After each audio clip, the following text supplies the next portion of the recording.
Hi students, வணக்கம். இப்போ என்ன பார்க்க போகிறோம்? 7 பயிற்சி 5.4 மூணாம் கணக்கு பார்க்க போகிறோம். என்ன கொடுத்துருக்கேன்?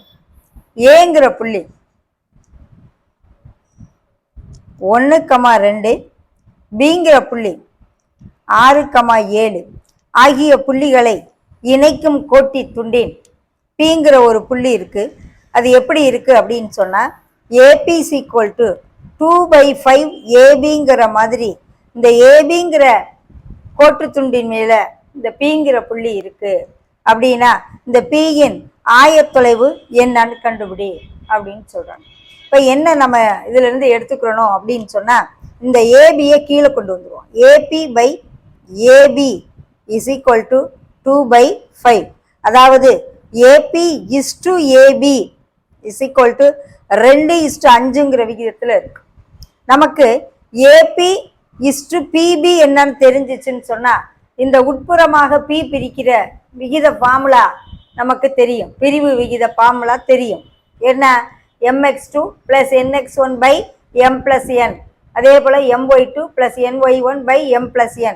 m/nங்கிற விகிதத்தில் பிரிக்குதுன்னு. இங்கே AP/AB இருக்கு. அப்போ இந்த PB வேணும் அப்படின்னு சொன்னால், இது 2ன்னு இருக்கு, இது மொத்தம் 5ன்னு இருக்கு. ஸோ 5ல் 2 போச்சுன்னா இது எத்தனை விகிதமாக இருக்கும்? 3ன்ற விகிதமாக இருக்கும்.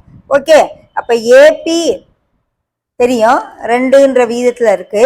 இந்த PB வேணும் அப்படின்னு சொன்னால், ஏபியிலிருந்து ஏபியை கழிச்சோம்னா 5ங்கிற விகிதத்திலேருந்து 2ங்கிற விகிதத்தை கழிச்சோம்னா 3ங்கிற விகிதத்தில் வந்துடும்.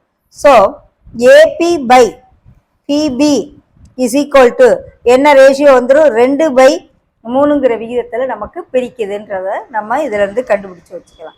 ஸோ M 2ஆகவும் N 3ஆகவும் இருக்கு.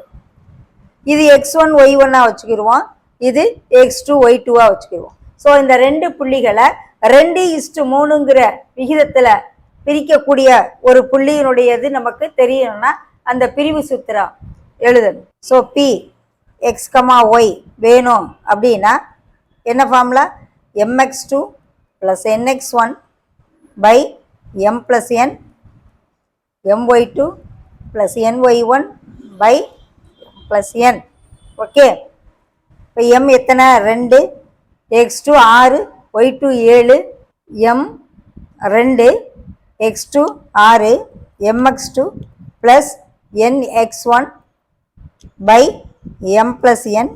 ஓகே, அதே போல் my2 + ny1/m + n.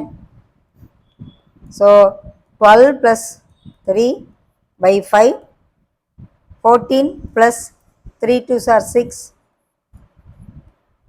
ஸோ 15/5 3 ஆகும். பிங்கிற பாயிண்ட்டு 15/5 3, 20/5 4. ஸோ அந்த 2 புள்ளிகளை இணைக்கக்கூடிய புள்ளி பிங்கிற புள்ளி 2:3ங்கிற ரேஷியோவில் அதை பிரிக்குதுங்கிற அதனுடைய கோஆர்டினேட் இதுதான் 3,4ங்கிற. ஓகே.